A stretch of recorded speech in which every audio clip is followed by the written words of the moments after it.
The gravel road to Brier Hollow looked harmless enough, just a narrow gray ribbon stretching between rows of black pines. But Elena Ramirez felt her pulse climb the moment her car rolled onto it. Maybe it was the way the treetops leaned inward like eavesdropping giants. Maybe it was the unnatural hush that settled over the woods, swallowing even the sound of her tires. Or maybe it was the loneliness of the hour, a late autumn night, the sky a moonless slab of stone, the cold creeping in through the vents. She forced a breath and lifted her chin. 3 nights, she whispered. Just 3 nights to clean out the house and sign the sale paperwork. Then I'm done. It had been her uncle's place, old Matteo, the wandering bachelor no one ever really understood. When he died overseas, the Brier Hollow house fell to her, along with the task of sorting the remains of a life she barely knew. But family was family, and she owed him that much. Her headlights swept across a break in the trees. The house appeared. 2 stories. Narrow windows like watching eyes. Weather-blackened siding. A sagging porch that seemed to exhale dust. A single porch light flickered as though struggling to stay alive in the swallowing dark. Her stomach tightened. Just 3 nights, she repeated. She parked. The engine ticked as it cooled. Leaves whispered against the steps as she approached, suitcase in one hand, flashlight in the other. When she put her foot on the first porch plank, it groaned, a deep, pained groan that vibrated up her leg. Something scurried under the porch. She froze.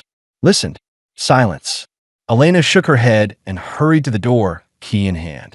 It took 3 tries before she steadied her fingers enough to unlock it. The house breathed out stale, icy air as she stepped inside. The entryway was gloomy but intact. Coat rack, dusty mirror, a runner rug that smelled faintly of mildew. Her flashlight beam tracked across framed photos, cracked glass, color faded. Her uncle standing in front of mountains she couldn't identify. A younger Matteo with a woman Elena didn't recognize. A group photo of villagers somewhere foreign, all smiling except Matteo, who seemed distracted by something behind him. She blinked. The shadows in that photo felt wrong.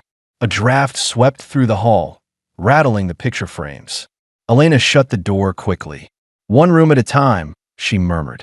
She found the breakers in the pantry. When she threw the main switch, the overhead lights flickered to life, weak, yellow, but working. The house hummed, waking reluctantly from a long sleep. Her boots echoed as she walked deeper inside. The living room was cluttered with books, maps, and artifacts. A carved wooden mask hung on one wall, long, narrow eye slits and exaggerated teeth. It unsettled her immediately. Don't start imagining things, she scolded herself. It's just decor. Yet as she turned away, she could have sworn the mask's jaw shifted, the faintest twitch like a suppressed snarl. She spun back. Still, her heart thudded. She retreated, pulling out her phone. No signal, not even a single bar. Of course. She spent the next hour clearing dust, opening curtains, making the bed upstairs. The house creaked endlessly, every sound amplified by her solitude. Once she thought she heard footsteps above her, but there was no attic, just an old crawl space. Wood settling, she muttered, forcing logic over fear. Old houses make noise. By midnight, she was exhausted, nerves raw, body aching. She crawled into bed, wrapped herself in blankets, and switched off the lamp. Darkness swallowed the room instantly. Wind moaned through the pines outside. Something thumped in the wall behind her headboard, like a fist striking from the other side. She stiffened. Thump, thump. The rhythm was too deliberate to be rodents. Elena, the whisper slid across the room like breath against her ear. She bolted upright, heart hammering. The room was empty. Elena, softer this time. Closer. She leapt for the lamp. The light exploded on, the whisper cut off instantly. Her own breath filled the silence. That's enough for tonight, she whispered, voice shaking. In the morning, I'm calling a hotel. Sleep came fitful and thin. The smell woke her. A sour, rotting scent, like soil freshly turned after something had died in it. She gagged and sat up. Morning light was gray and dim, barely illuminating the room. The The smell was strongest near the floor vent. She knelt and lifted the grate. Nothing but darkness beneath. A shiver rippled down her spine. Then movement. She jerked back as a cold puff of air brushed her wrist, carrying with it a whisper she heard clearly, impossibly. Leave. Elena slammed the grate shut and stood, chest heaving. 3 nights? No, absolutely not. But leaving meant abandoning her uncle's belongings, and she needed at least a day to gather the documents her lawyer required. She dressed quickly and went downstairs. As she rounded the staircase, something caught her eye. The carved mask. It was hanging crooked. Elena Froze. She hadn't touched it yesterday. She was sure of that. She stepped closer, pulse flickering. The mask's teeth seemed sharper now, the eye slits narrower. Just wood, she whispered. But her gut said otherwise. She went to straighten it, and the mask dropped off the wall, hitting the floor with a crash. Elena stumbled backward. The moment it touched the floor, the house vibrated, an almost subsonic tremor, as if something beneath the foundation had awakened. "What is happening?" she whispered. The mask lay face down. She crouched nervously, reached out, and flipped it over. A scream caught in her throat. Inside the hollow cavity of the mask, etched into the wood, was her name. Elena, scratched violently, repeatedly, until the grooves dug deep. Her phone slipped from her fingers. That was it.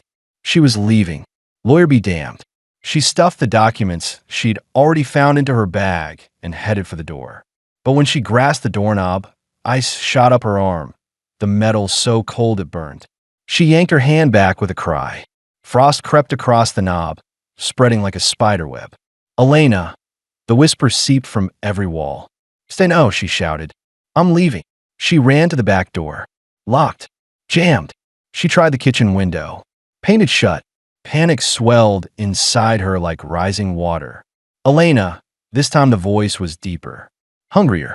She fled to the living room, scanning for anything heavy enough to smash a window. Her gaze landed on a box labeled travel journals. Private. Private or not, she needed answers. She rifled through notebooks until one, small, leather-bound, fell open in her hands. Uncle Matteo's handwriting. Brier Hollow. Not what I thought. Locals warned me. Said the house was built on the seam. A place where the living and the not-quite-dead meet. I laughed then. I do not laugh now. Elena swallowed. Something inside the house listens. Something wearing faces, whispering in the walls. It watches. Sometimes it mimics voices of people I've known. Sometimes it knocks from places no one should fit. Her breathing grew shallow. It wants company, but not the living kind. It feeds on fear first, then will, then breath. A page later, I cannot leave. Every attempt, the house stops me. It grows cold. It locks doors. It shows me visions to break me. The next page was torn out violently. She flipped ahead. The mask is its anchor. A vessel carved by the people who once lived near the seam. They trapped the thing inside. But something is wrong. The mask moves sometimes. I hear my name in its teeth. Elena's stomach twisted. If I cannot hold on, whoever finds this, burn the mask. Free the hollow of it. In the whispering. The final entry. I hear it now. In the vents. In my mind. It wants my name. It wants me. If you're reading this, run. Her heartbeat was a violent drum. A sound interrupted her. A scraping from upstairs. A dragging, as though something heavy was pulled across the floor. She stared upward. The footsteps began. Slow. Deliberate. Growing louder. No one else was in the house. And the thing walking was not human. The floorboards above bowed with each step. Then tap. Talp. Talp. As if it were testing the weight of her name. Elena, her blood froze. Come upstairs. She stepped back as the ceiling groaned overhead. No, she would not go up there. She needed an exit. A weapon. Her eyes fell to the fireplace. Matches. Old kindling. Tools. And the mask, lying across the room like an abandoned face. Burn the mask. Her uncle's words rang in her skull. The footsteps above quickened, as if sensing her plan. Elena sprinted to the fireplace, grabbed every newspaper scrap she could find, stuffed the pit with brittle wood, and struck a match. Flame bloomed. She fed it. nurtured it until heat surged outward. Then she snatched the mask. It writhed in her hands. Not possible, she told herself. But the wood pulsed, throbbed like a living thing. Elena, the whisper emanated from the mask itself now. Put me down. She hurled it into the flames. The house shrieked. Not a metaphor. A literal, ear-splitting scream tore through the walls, making the windows rattle and the floor tremble as though an earthquake hit. The lights flickered wildly. Upstairs, something slammed against the floor, once, twice, then rapidly, violently like a beast in a cage. Elena. Now the voice was furious, stripped of pretense. The mask cracked in the flames. A burst of air knocked Elena backward. The house went pitch dark, just flame light flickering across the room. Something was coming down the stairs. She heard each step. Slow, heavy, wrong. Her heart roared in her ears. Elena, but now the voice sounded strained. Weak. She crawled backward, eyes locked on the stairwell. A shadow appeared first, long arms, too long. A head without a face. A wavering outline like smoke trapped in human shape. It reached the bottom step, then recoiled, screaming, as another crack split the mask. The firelight flared brighter. The creature twisted violently, limbs bending in impossible angles, form unraveling like thread pulled from a rotten cloth. The mask dissolved into embers. The shadow shrieked once more and imploded, sucked inward by an invisible force until nothing remained.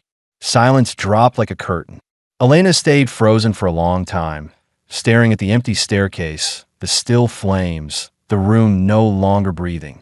Little by little, warmth returned to the house. A soft breeze drifted through the open chimney, lifting dust motes that danced like sparks. Something thudded softly upstairs. She held her breath, but the footsteps were light, human, curious, then peaceful. Elena stood slowly, legs shaking. Uncle Matteo, she whispered. No answer, but she felt it. Relief. A letting go. A presence passing through the house like a sigh, and then gone. The air brightened. The oppressive weight lifted. Elena walked to the front door and tried the knob. Warm. It turned effortlessly. Outside, dawn touched the pines with pale gold. Beau-sang. The nightmare retreating with the last shadows of darkness. She stepped onto the porch, and this time the wood did not groan. The house simply watched her go in silence, no longer whispering. She didn't look back, not until she reached her car. The house stood quiet, empty, ordinary. But as she slid behind the wheel, she saw something atop the chimney. Smoke, thin, white, rising gently into the morning sky. For a moment, Elena wasn't afraid.